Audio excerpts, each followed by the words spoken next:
Greetings. Welcome to the course of Electromagnetics, Unit 2, Lecture 22. In this lecture, we are going to discuss about the boundary conditions. Why the boundary rises when there is two different mediums which has been separated with one interface or one line which joins the two different mediums, that is called as a boundary. Right? Till now, we have discussed about the electric field in one medium at a time. Either the electric field in free space or electric field in conductors or electric field in dielectrics.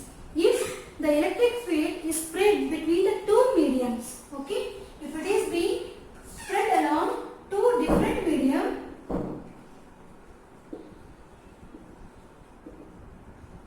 okay, if it is spread between the two different medium, what are the conditions to be obeyed at the interface? Okay, so this is a boundary line, this is a medium, different medium, let it be epsilon 1, this is second medium, epsilon 2. What are the conditions to be obeyed by the electric field at the interface between the two different mediums is called as a boundary conditions. What is the benefit of obtaining the boundary conditions are, if we know some parameters in the first medium, and automatically we can, if we have a link between or the connection between one medium to the other medium through the electric field or electric flux density, if we know one value in one medium, we can obtain the other parameter in the second medium. Okay. So what are the different mediums are available to obtain the boundary conditions are. So we can obtain the boundary conditions between, the first one is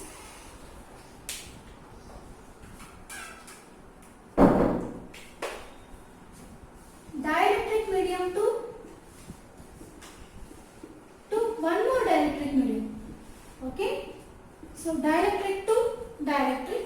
The second one is conductor to dielectric. And third one is conductor to free space.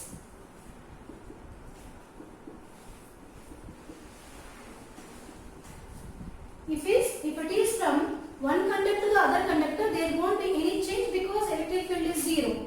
Right? So one dielectric to the other dielectric, the parameters are different. So first we will go with the boundary conditions for one dielectric to the other dielectric. Okay.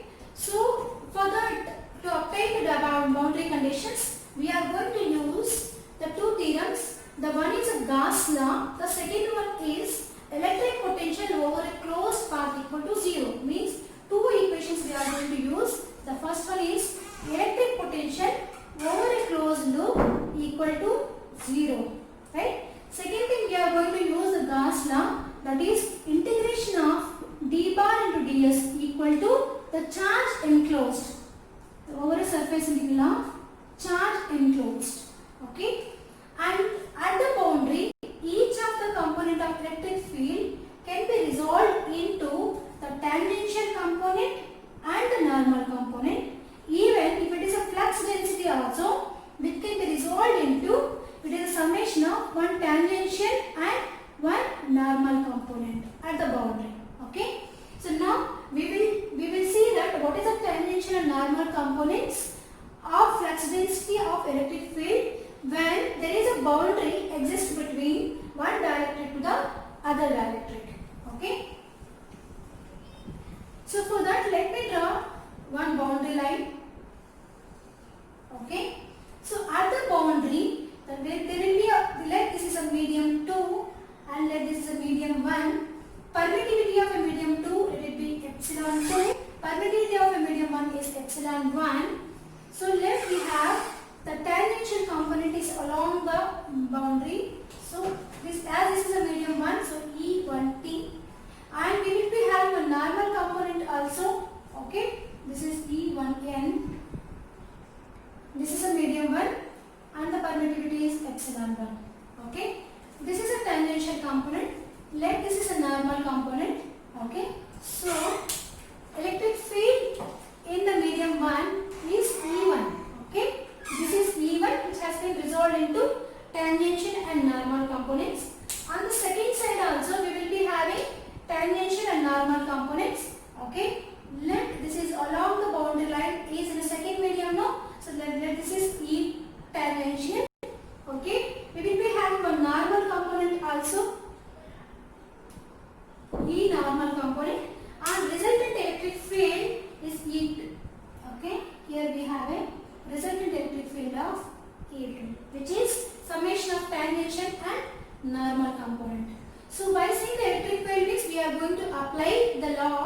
electric potential over a closed loop equal to 0.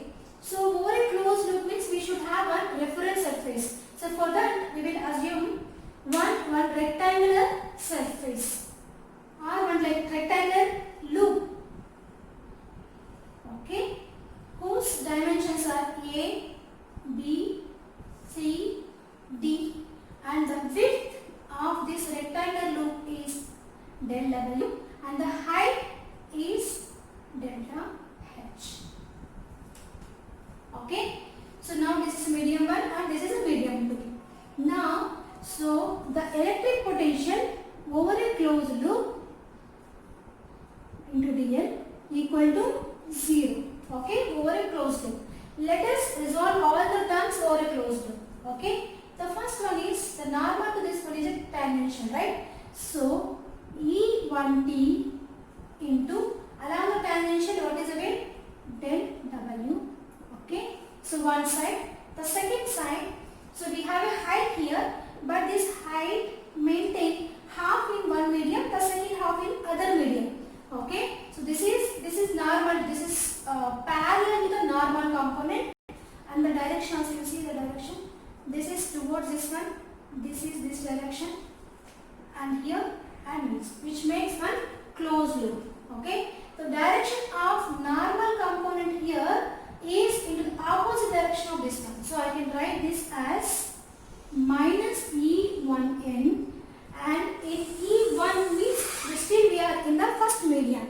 So in the first medium only one half of the height of this rectangular loop is remained. So here this can be resolved into, this is delta H by 2. From here also this is also delta H by 2.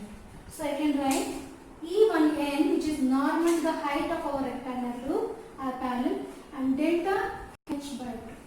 Okay, and here the second half is there, but the second half is in the second medium, so it will be E2n, and whether it is a plus or minus, so which depends upon the direction. Okay, this is in this direction, but again this is in opposite direction, right? So it is minus delta H by 2.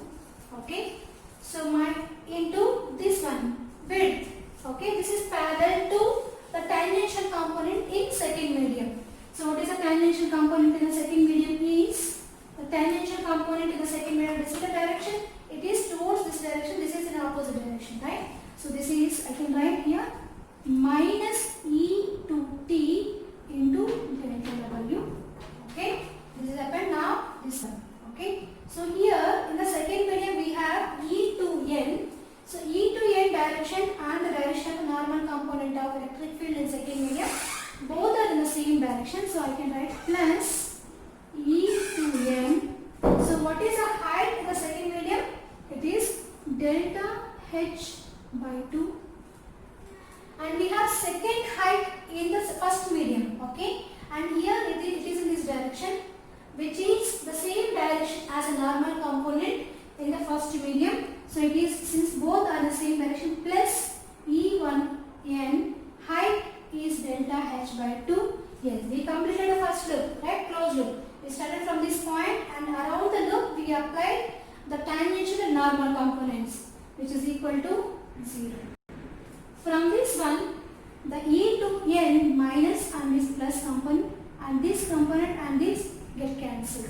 So what is left? E1t delta W minus E2t del W equal to 0. Let del W is taken common. Is left is E1t minus E2t equal to 0. Okay, means either this should be 0 or this should be 0. This is a 0 because this width is have the finite value. So E1t minus E2t equal to 0. From this one, a tangential component in the first medium, in the first dielectric medium, which is same as the tangential component in second dielectric medium, means there is no change at the boundary in the tangential components of electric field. Okay, so we obtained the tangential components of electric field in both both the medium and both remains unchanged even there will be a boundary. Okay, either the permittivity of both the mediums are different, so there won't be any change in the tangential components of electric field. Now let us see that whether there is any change in the normal component of electric field and flux density. Before that, we will, from this one, let us obtain the relationship between the flux densities also. Okay, so E is given by, we know that E is given, D is given by epsilon into E, right? So if it is the first medium, the electric field in the first medium, so this is D1, the permittivity of the first medium is epsilon 1, and from this also, and the second medium also we can write D2 as, in a second medium the permittivity is epsilon 2, the electric field is E2. Okay, so if it is, this one is of tangential component and this is also to be tangential component. If this is tangential component, this is also tangential component. Okay, now as the tangential components are same, so from this one I can write D1t at epsilon 1 equal to E1t, and from this one the D2t tangential component by epsilon 2 equal to E2t. Okay, I will rewrite here. Okay, since E1t, let this is equation 1. From this equation 1, E1t equal to means tangential component first dielectric medium is equal to tangential component in second medium. So this is the tangential component in first medium, the epsilon 1 equal to tangential component second medium is epsilon 2. So there will be a change in a flux. This is a flux density, right? So I can write D1t by D2t. I'll take this one here. So which is given by epsilon 1 by epsilon 2. Okay. So there will be a change in flux density in the tangential component while it is moving from one medium to the other medium. But there won't be any change in the tangential component of electric field. Okay. The field parameters or medium parameters are not going to influence the tangential component of electric field. But the tangential component of flux density depends upon the permittivity of both the mediums. Let this is a equation 2. Now we will study about the normal components. Okay. So for the normal components we are going to use the Gauss law. Okay. Now let us obtain the normal components. Okay, for the normal components, let us draw the boundary again. Now we have a boundary. Okay, so we will write the flux in terms of flux density in terms of tangential components. This is a tangential component and this is normal component and this is total flux density in a medium 1. This is in medium 1, this is given by permittivity of 1. In the same way we have here the tangential component in second medium. Okay, and here we have a normal component of second medium, and here is a resultant of D2. Okay, so we have to apply, we are applying the Gauss law, means we need to have one Gaussian reference surface, means which one closed surface we are supposed to have. Let the closed surface is one cylinder. Okay, let we have one cylinder here.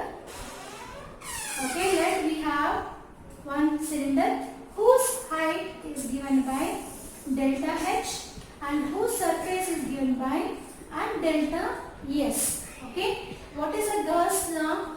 The flux over a closed loop equal to 0, or flux is equal to charge enclosed by that loop.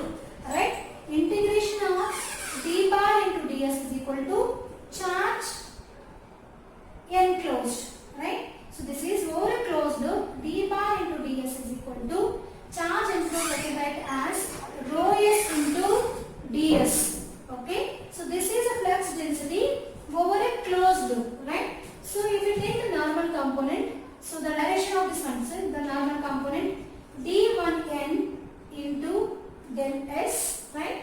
So the flux density with the differential differential surface, okay, which is in this direction. Okay, always in the direction. This is in the same direction, so this is d1 into delta S, and here the differential surface is in downward direction, which is opposite to the direction of the normal component. This is d2n into delta S in the second medium, and height of the cylinder has been suppressed to the boundary line. Okay, delta H approach to the, because we need a condition at the boundary. The height of the cylinder is being suppressed to the boundary, so delta H term will be 0, which is equal to rho S into del S. Okay, shall we take the del S in the common? So delta S is taken common. So we have normal component in first medium and normal component in second medium is given by rho S into delta S. As the delta S will get cancelled, so we have normal component d1n and d2n. The flux density, normal component of flux density in a both the medium depends upon the surface charge density. Okay, depends upon the surface charge density. Where the surface is, it is on the boundary. Okay, so whatever the charges are there in the surface, by which the normal components are going to be varied. But if you assume that charge-free surface means there is no charge at surface. Okay, if there is a charge-free surface, so rho S will be 0. Okay, for a charge-free surface. Then d1n minus d2n equal to 0. Okay, since a charge-free surface. So d1n equal to d2n. So there won't be any change in the normal components of, means normal components of flux density, even though it moves from one medium to the other medium. But in the previous case we have seen that a tangential component undergo changes when it is moving from one medium to the other medium, but the normal components remain same even though it moves from one medium to the other medium. In the same way, let us get the normal components in electric field. Okay, so we know that D is given by epsilon E, right? So if this is D1n, this is epsilon 1 E1n, and D2n is given by epsilon 2 into E2n. Okay, and both are same, right? Normal components of both the medium of flux density are same. D1n is same as D2n.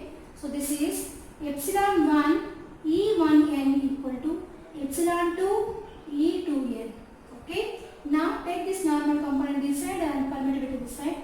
So the normal component of electric field undergoes some changes when it is moving from medium 1 to medium 2. Okay.